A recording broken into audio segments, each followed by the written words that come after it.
right, welcome back, everybody. Thank you again for joining us here at the Accessible and Inclusive Design Conference produced by the Training, Learning, and Development community. I just want to check and see to make sure that people are starting to pop into the session. Oh, yes, absolutely. If you can, just type into chat where you are calling in from or logged in from, and just let me know that the chat is working. Oh, and I am seeing some emojis fly by. There's Wendy and Stephen, Carla, Anna. Jeremy's back. Thank you. Erica, see you there. Jennifer, Lisa, Carrie. Thanks, everybody. So glad that you're all here today. Well, let's see, have a couple notes. I think that we have a couple schedule changes coming up, so take a look at the website. I'll be updating it later today. Tomorrow's schedule is going to be pretty amazing. There's one cancellation, but then I think there may be one more addition. So some shifts in the schedule for tomorrow. Today is going to be a busy day as well. As many of you probably know, let's see, we have Cynthia this morning coming up, and then Leah at 10 o'clock. Rebecca Pregine at 12 p.m. and then Alan rescheduled from yesterday at 2 p.m. Pacific, 5 p.m. Eastern. So that is happening later this afternoon. All right. And so I am honored to be able to introduce you to our next speaker, Cynthia Donahue. Cynthia, with over 15 years of leadership experience as champion HR, equity, diversity, and business integrity in roles at Laurentian Bank, Alaya Care, Maples Fund Services, and BNP Paribas. Known for her collaborative approach, she transforms business practices, breaks down silos, and holds both a bachelor's and master's in industrial relations alongside other executive certifications. Committed to her community, she serves on the board of Montreal Youth Refuge and has been a volunteer mediator. It has been really, really fun being able to get to know Cynthia. I think that Cynthia, was it Cindy that brought you in? Yeah, exactly. Yeah, and it has been lovely having you as part of the community, and I am so glad that you're here to share with us today. You're going to be talking about how L&D can drive inclusion, diversity, equity, and accessibility in organizations. I love the specificity of that, and so I'm going to go ahead and hide myself and let you take over. If you need anything, I'll be in chat, and we'll save any questions for you to the end, okay? Sure, sounds great. Thank you so much. Hello, everyone. Good morning. Thank you, Louise, so much for the introduction, and as well I know I just recently found the TLDC community, and I'm so grateful that I have. We were talking just before about, the commitment to the community and the time and effort put into it. So thank you for building the community, and also the commitment to putting on this conference, which is so important. And I've been attending a lot of the sessions and I've learned so much. So thank you. And a special thanks as well to the organizing committee. It's a lot of work. And I mean, based on the turnout, people are so interested and engaged. And so much appreciation. My name is Cynthia Donahue. I am a Caucasian woman with brown hair to my shoulders, and I'm wearing a navy blazer. My pronouns are she, her, hers, and I'm calling in from Montreal, Quebec, Canada. I'm so excited to be here with you today because inclusion and accessibility in particular are topics that I am so passionate about. And what makes this extra special is I have always loved engaging with learning and development professionals for so many reasons, but the engagement, the growth mindset, the collaboration, they're all qualities that in my experience I've seen from learning and development professionals, and that are so important to work in equity, diversity, inclusion. And so today I'm going to talk to you about how L&D is uniquely positioned to be a catalyst for change within organizations and can play an impactful role in driving inclusion, equity, and accessibility. Let's take a look at how we'll spend our time together. We'll start by grounding ourselves in some definitions, and then I will talk about how anytime we're doing work in ED&I, we need to build belonging and we need to redesign systems. I will then walk you through the 3 essential strategies that L&D can take to drive ED&I and accessibility in organizations. And you'll walk away from the session today with an understanding of how you can have an impactful role, and that's regardless of where your own organization is at on this journey. And you'll also walk away with some practical tips on how you can get started. So before jumping in further, let's take a minute to pause and talk about the definition. So there's so many people here today, which is so exciting. And we all have different experiences with these terms. So let's just make sure we're aligned and that we have the same understanding of these terms. Starting with diversity, it's all the ways in which we are different from one another. It's about having a workplace that is representative of the communities in which we live and work. And it means being represented from a socioeconomic background, ethnicity, race, gender, sexual orientation, age, ability, so on and so forth. Diversity is really what we see when we walk into a room and we look around, and it's all the ways that we are different and unique. Then equity, it's about leveling that playing field. It's making sure that everyone has the same access, has the same fair treatment, and the same opportunities so that they could thrive. And a really good way of measuring whether or not we have an equitable organization is to look at the top levels. Who are those people in decision-making roles, and are diverse individuals equitably represented? Now, accessibility, it's just part of equity, and it's all about the inclusion of persons with disabilities and ensuring that people of all abilities have the same opportunities and access to be able to thrive. But the reason I call it out is because I think, as we know, since we're at this conference, accessibility often does not get the place in the conversation that it should. And so that's why I'm so intentional about when we're having these conversations of really calling out accessibility so that it doesn't get treated as kind of like, the hidden aspect of diversity or the one that's the afterthought, but putting it front and center in the conversation. Finally, inclusion is when everyone is invited to participate and engage, and where our voices are heard and understood. When we feel included, we feel valued, we feel supported, and this is where our individual differences are embraced and they're leveraged. We could see just by going through these definitions that if we're only focusing on the diversity piece, that's simply not enough. Representation is really important. We need to be able to see people like us in positions that we aspire to have, or in different functions that we aspire to. But it's not the only aspect that counts. If people come in the door, if we welcome diverse talent into our organizations and people come in and they don't feel included, they don't feel like they have a place at the table, they feel like they have to cover parts of themselves. So maybe it's about, toning down your personality, being less loud, or adapting your clothing, or adapting your hairstyle. If you feel like you can't be your true authentic self, then we're not going about diversity in the right way. Really, it's about inclusion and ensuring that we have workplaces that are inclusive of everyone, and where people feel like they could be themselves, where we have fair and equitable systems, where things are accessible. And then the result of having that inclusive workplace is going to be diversity. So really, inclusion is going to naturally drive diversity because we have those fair systems in place.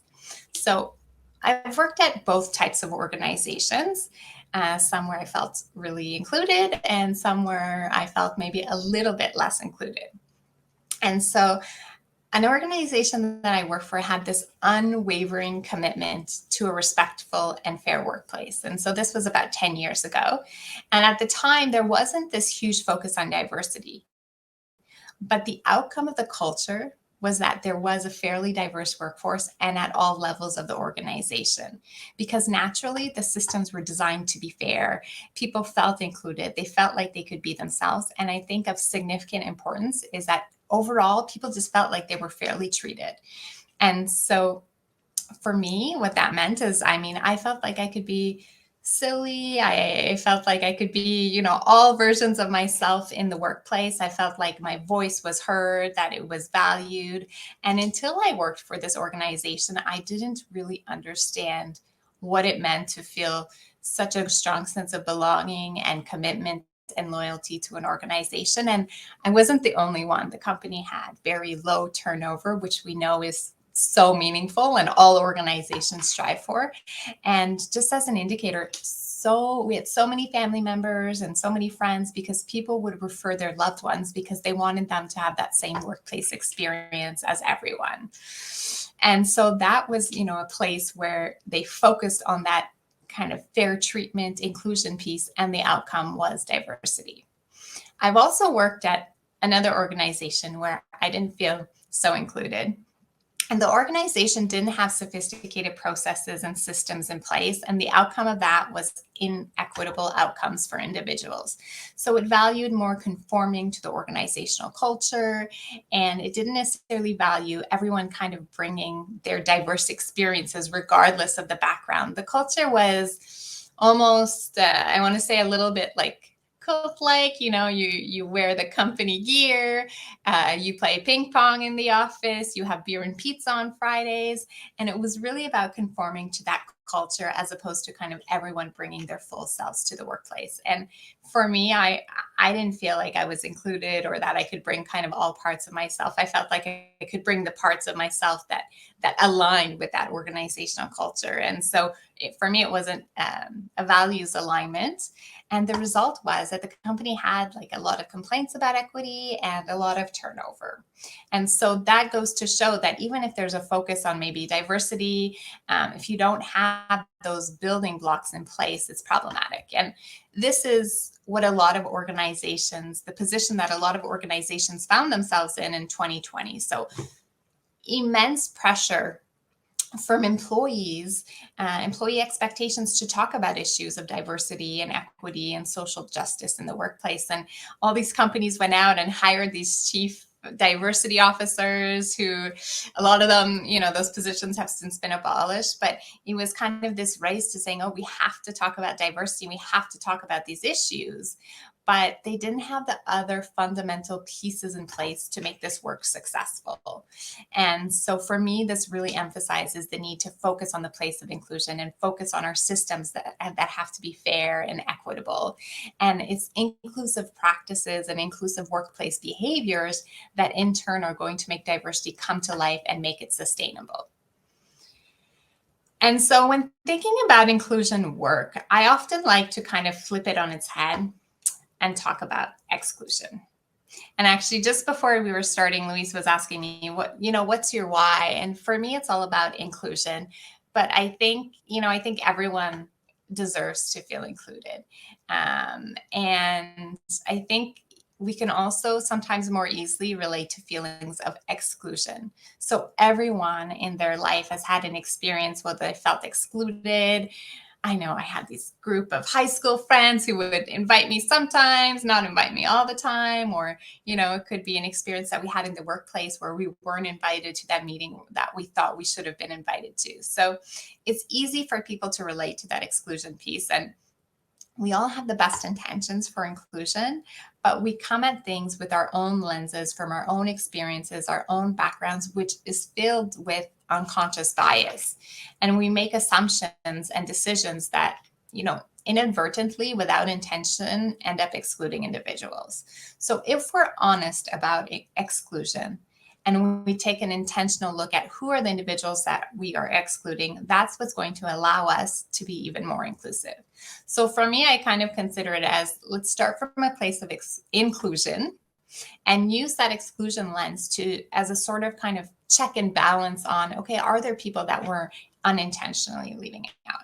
And accessibility is, I think, a great example because there is a big gap in our workplaces, in society, where we're not including people with disabilities. And so when our offices are not physically adapted for someone on crutches or somebody who has permanent mobility challenges, or our websites are not designed to be used with screen readers, then we're excluding individuals from having the same experience as everyone else.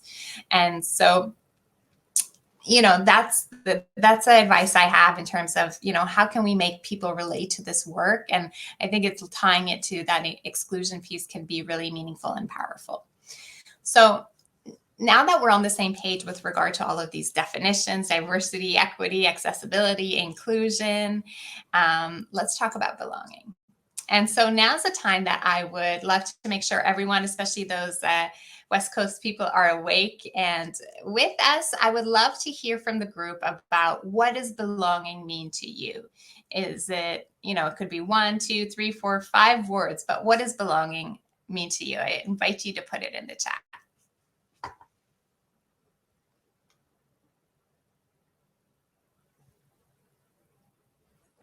Carla says feeling connected, acceptance, love it. Feeling valued, treated equally, willingness to accommodate, being part of a group, respected. Oh my gosh, I love it, right? Not feeling isolated, comfortable. And so the common theme that I see coming through here is it's a feeling welcome. It's a feeling we have. And belonging is really the outcome of inclusion.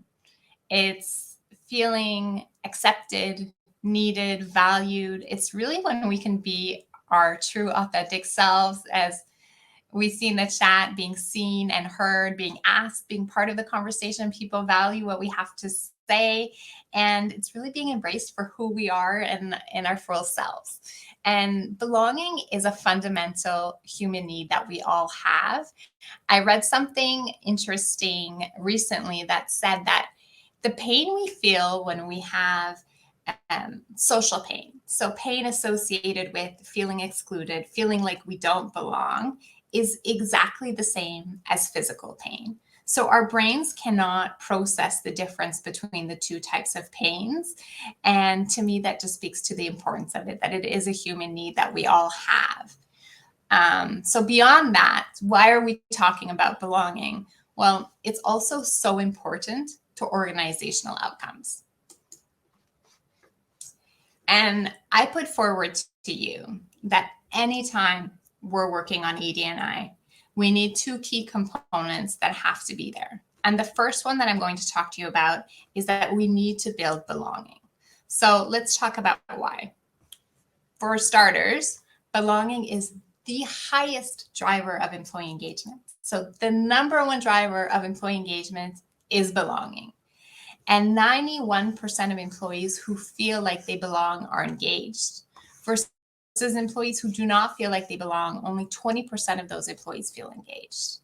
So what that means is that when we feel like we belong, we are 3.5 times more likely to be engaged in the workplace. And that is so important because we know in HR the value of having engaged employees. For one, as colleagues, I don't know about you, but I much prefer working colleagues who are happy to come to work and who are engaged and committed to their work.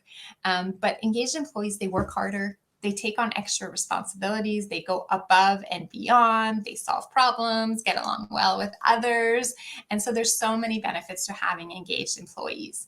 And in addition, employees who have a strong sense of belonging are 3 times more likely to look forward to coming to work. So it's probably something a lot of us can relate to as well. When we've been in an organization when we felt like we belonged, it's a bit easier to maybe get out of bed in the morning than times when we don't feel like we're part of the team. We don't feel like we could be our true selves. So 3 times more likely to want to look forward to coming to work. Employees who feel like they belong are also 5 times more likely to want to stay at their organizations for a long time. So that speaks to that retention piece, which is so important. And this data point is so interesting. Employees who feel like they belong are 9 times more likely to believe that people are fairly treated in the workplace regardless of race. And so, we talk about inclusion and belonging and that being a driver of diversity. So this data point is another one that shows us the importance of that. And it's so important as well because organizations where employees feel a strong sense of belonging are 5.5 times more likely to encourage employees to be their authentic selves. And so when you feel like you're part of the team, you have that extra encouragement to bring your whole self to work. And so these are all the reasons why, if we're doing any sort of ED&I work, then we need to focus on building belonging. The second key element that has to be part of any ED&I work is that we need to redesign systems. So the reality is outcomes are not the same for all individuals. Equity deserving groups are underrepresented in senior leadership positions. If we look around our own organizations, probably all of us will see that women racialized persons, indigenous persons, and persons with disabilities are underrepresented, and especially at the top levels of organizations. And these equity deserving individuals are also more likely to face negative workplace experiences such as microaggressions. And there's a book called Subtle Acts of Exclusion. And so I think that's a really nice way of describing microaggressions, is those little comments, side remarks, things that make us feel excluded, things that maybe make us feel minimized. And so how do we address this? Well, it's not standalone ED&I initiatives that are going to fix this. So it's not speaker series and trainings that by themselves will fix this. What we need to do is we need to redesign our systems, and ED&I needs to be embedded in everything that we do. And what that means is that it's not an ED&I department alone that can be responsible for ED&I in an organization. It has to be where accountability is with everyone across the organization. And so I love to paint the picture a little bit more with an example of, okay, how do we go about embedding ED&I and accessibility considerations in our work? And let's take an organization that has some challenges with, sorry about that. An organization that has some challenges with recruiting diverse talent. So if they're going to look at the process, they need to kind of break down the talent acquisition process step by step to say, okay, where is their unconscious bias that's unintentionally in our process? What's causing us to not have the outcome that we want, which is diverse talent? So the first stage is going to be that talent attraction piece and looking at what is our talent pool, and that pool of talents who's applying or who that we're actively sourcing, is that diverse? Is that meeting the expectations, what we want from a diversity perspective? Is it representative? If it's not, then we need to take a look at why. And so is it the job requirements that we have? Is it where we're posting? Is it how our job ads are written that it's not attracting diverse talent? So it's really starting at that first stage and then putting in place an action plan to address it. Once we've addressed that, then we can move on to the next stage. So CV review. Is diverse talent getting it through to the first stage of interview, or are they not? If they're not, okay, what are the reasons? How can we address that? Putting in an action plan. And so it's really about breaking it down step by step. And then the next step will be, say, the final interview. Are there enough diverse candidates getting through to the final interview stage? If yes, then why are they not succeeding at the interviews? And if not, why is that? And some things that we could do to de-bias the interview process is first defining what are our requirements for the job in advance. How are we going to evaluate them and doing it consistently? So we could be using different tools, assessments, case studies. Another great way of de-biasing interviews is doing behavioral-based interviews, which is based on providing examples of past behavior as a predictor for future behavior. So not, what would you do, which can be somebody can be just kind of a really good talker, but giving that objective evidence of how that person has faced that situation in the past. So those are some ways of de-biasing the talent acquisition process, and the importance of establishing those criteria and requirements in advance and sticking to them. I read some really interesting research around recruitment for the position of a police chief. And what was happening is that the interviewers were unintentionally changing the goalposts as the process advanced. And so what they were doing is they changed what they were looking for to always hire the male candidate.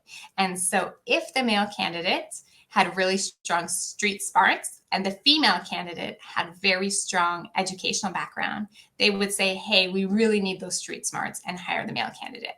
Whereas when it was flipped and the female candidate had really strong street smarts and the male candidate had very strong educational background, they would say, oh, we really need that educational background. So nobody was intentionally doing this, but because of unconscious bias, they were shifting what they were looking for. So important to set that from the start and stick to it, because there's so many different biases that come into place. for example, confirmation bias, where, we have an idea, we meet somebody, okay, this is the person I want to hire. As we go through the interview process, we're only looking for things that are confirming that this is in fact the right candidate versus things that could be flags.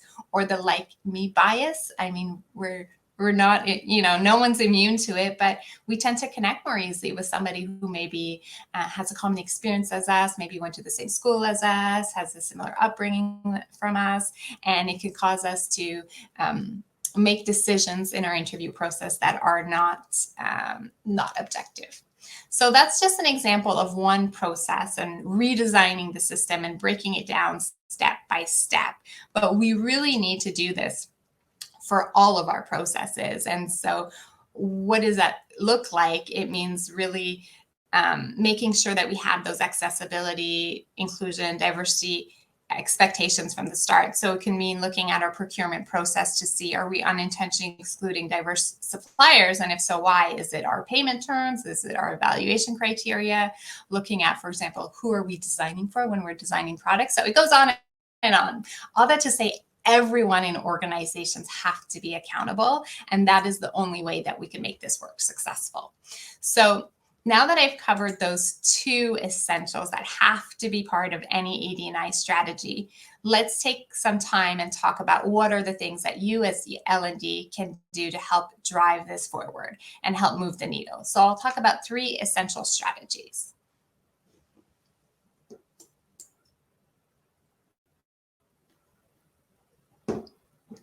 The first essential strategy is lead by example and design and deliver learning that's for everyone. And so we just spoke about the need to embed ED&I into all of the work that we're doing. And so it means looking at our systems and processes from start to finish.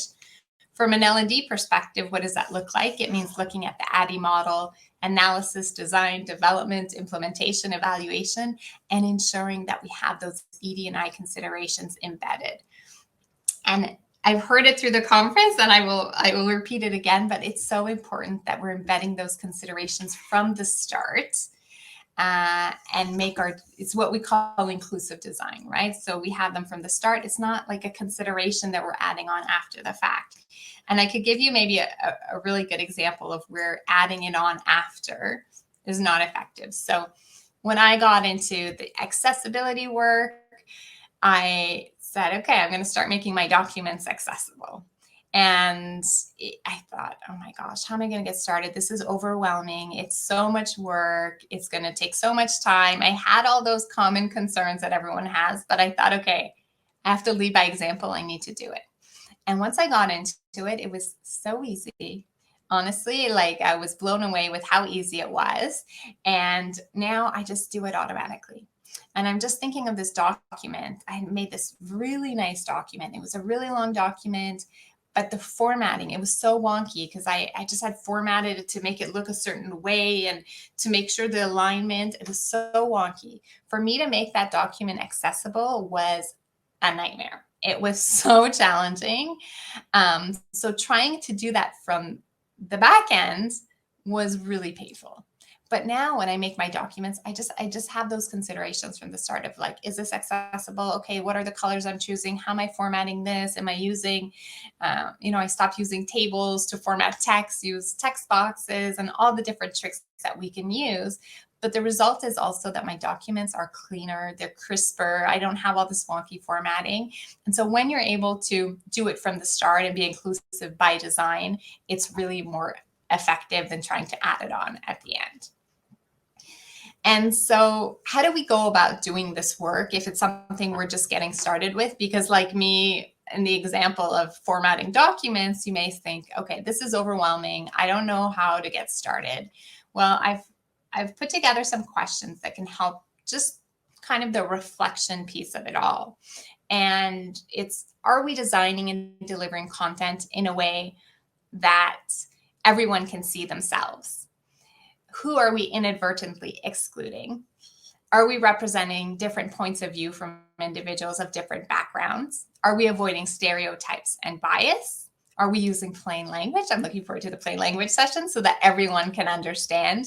And are we designing learning in a way that's accessible to all?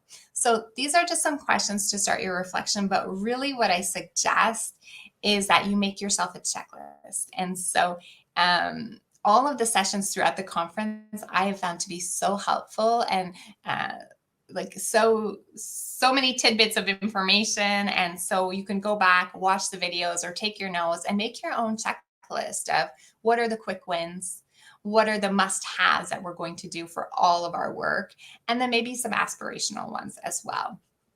The important thing is just to kind of get started and set that example to the organization of what does good look like. And you need to really be able to put the work into practice before you're able to start influencing the rest of the organization. And I love I'm kind of monitoring the chat a little bit. So I love the checklist, the feedback on the checklist. And I think once you make your checklist too, you'll feel like, oh, this is kind of achievable. It doesn't feel like this big undertaking. And so bringing us to the second essential strategy that L&D can take, it's all about enabling the organization. And this is where I think L&D can have a really powerful multiplier effect. And it's by assisting others to embed inclusion, equity, diversity, and accessibility into their work. And so what I mean by this, it's not the training piece. It's not the learning material piece, because if we're already doing the essential strategy, we're making essential strategy number one, we're already making sure that our content and our delivery and everything that we're doing is inclusive and has those considerations embedded. But what I mean is that when you're working with business lines to create learning content, how can you influence them so that they are considering ED&I in their work? And so like, for example, if you're training on a policy, a program, a new initiative, it's having those conversations and asking, hey, did you think about this? An example I could give you here is we were working with a team to develop some emergency evacuation procedures training. And so the training was on our existing process and all of that, and bringing awareness to employees. But through the conversations and through developing that learning material, what we identified was that there wasn't enough of an emphasis on that accessibility piece. And so somebody with an accessibility need may need assistance to evacuate in the case of an emergency. So it could be somebody who has a permanent disability who's not able to get down the stairs if the elevators are not working. It may be more top of mind for them, but somebody who sprains an ankle and is on crutches, it may be less top of mind for them. So how do we make sure that accessibility has the place in our process and the awareness amongst our employees that it should? And so that's kind of a really great example of where you're able to influence not just the learning material itself, but having the teams go back and revise the work that they're doing. And so accessibility considerations are always one where I think that we can always have more conversations and put more emphasis to. And I really see L&D as kind of those extra set of eyes and ears on the policies and programs and things. And one thing that's so interesting to me is that companies who are doing this work right, and by that I mean who are embedding ED&I in everything that they do, they also have better outcomes for customers. So they're 8 times more likely to satisfy and retain customers. And so this is really meaningful work, and you can have a really big impact. Imagine the customer retention piece. Who would have thought, all the companies who are working on this, who would have thought that ED&I was a solution to driving 8 times more customer satisfaction and engagement? And so this is what I mean when I talk about L&D can have a real multiplier effect by influencing the rest of the organization. And the final essential strategy goes back to the 2 key elements that have to be part of any ED&I strategy, and that is building belonging. So I suggest 2 ways that L&D departments and team members can build belonging. And it's one as connectors. And so I always consider L&D to be great connectors in organizations, working cross-functionally, knowing so much about what's going on in the organization. I know I have regular check-ins with one of our L&D managers who's wonderful, and she's always updating me on, hey, do you know this team is having challenges with this or this product, because they're involved in developing that learning content. And so as connectors, you're able to connect the dots between different work and different individuals and help build that sense of community and belonging. The second way that I suggest L&D can build belonging is how we're designing learning experiences that connect individuals and build that sense of community. So, for example, designing learning with group interactions, developing peer learning, which I love, and small group individual learning. And so these are just kind of two ways that I suggest L&D can build belonging. But I would love to kind of maybe hear from the group around what is something you could do to help build belonging in your company that you work for. And so if you want to put in the chat, I think everyone would probably be curious to hear from others. So what can you do to build belonging? Any ideas?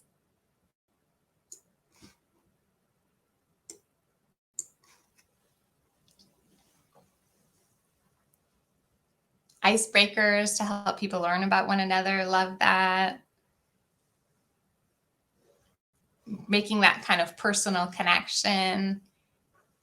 I think when we get to know individuals on a human level, we're able to have a lot of compassion and empathy, ask open questions, love it, onboarding. Yeah, creating connections, which I think are also even more important in this context where we're, a lot of us are working remotely or hybrid.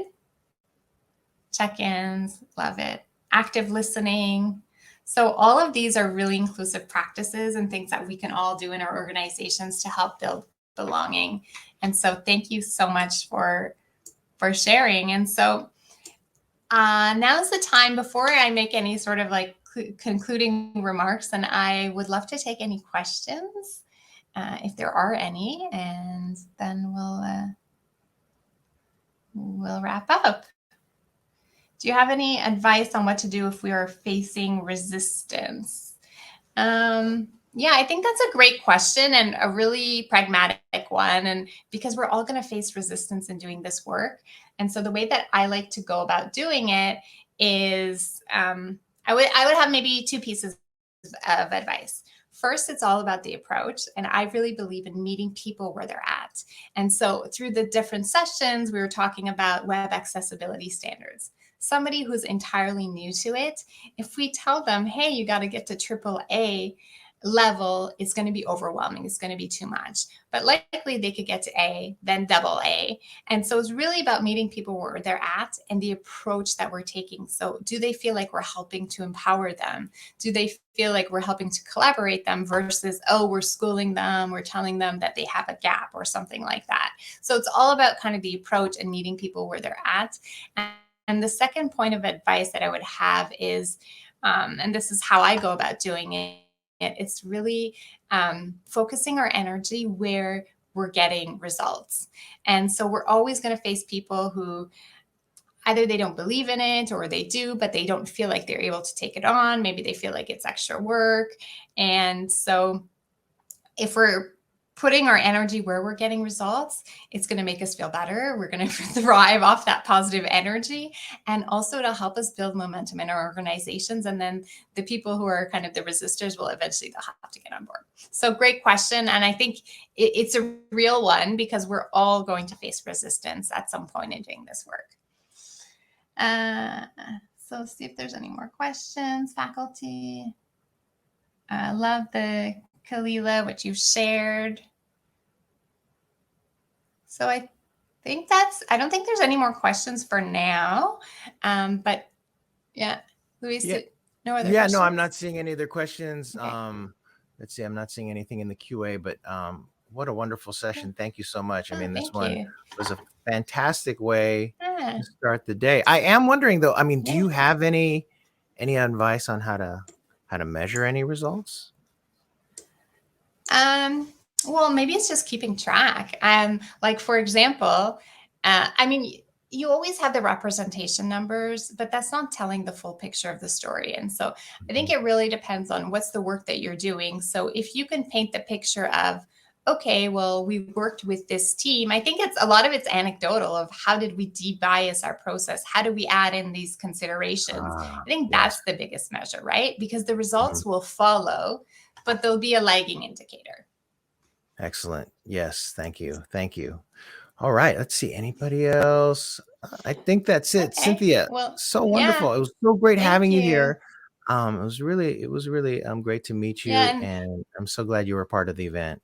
thank you. I really enjoyed it, and I mean, I'm so passionate about this topic. So if anyone wants to has questions after the session or wants to stay in touch, I hope that kind of talking about these three essential strategies can help you see how you can have an impact. And we always talk about having that top level support, but I mean, yes, it's important, but regardless of that, there's all things that are within our power that we could do to be more inclusive towards a colleague, to help build belonging. And L&D, I think, is uniquely positioned to have Yeah. such a meaningful impact. And if I could leave you with maybe one piece of advice, it's really just get started. Like, get started with your checklist. Set a little goal, because if we're moving incrementally closer to more inclusion, then we're going to get better day by day. And so don't be kind of overwhelmed or think, oh, I can't get started. It's just start, and set a goal for yourself for next week. What are you going to do next week? And then you'll go from there. So thank you so much. I've loved so much being here today. Yes, and Cynthia, I am glad that you've attended some of the other sessions throughout the week. I really appreciate you being here overall for the event. And everybody, let's see. Next session is going to be with Leah Chang, partner with neurodiverse testers for better design. We've had Leah on TLDC before, and she is absolutely wonderful. So that's at 10 a.m. Pacific time, 1 p.m. Eastern, and so we hope to see you there. With that, I'm going to go ahead and close out the session, and we hope to see you again sometime, Cynthia. Thanks. Bye, everyone. Bye, Have a everyone. great day.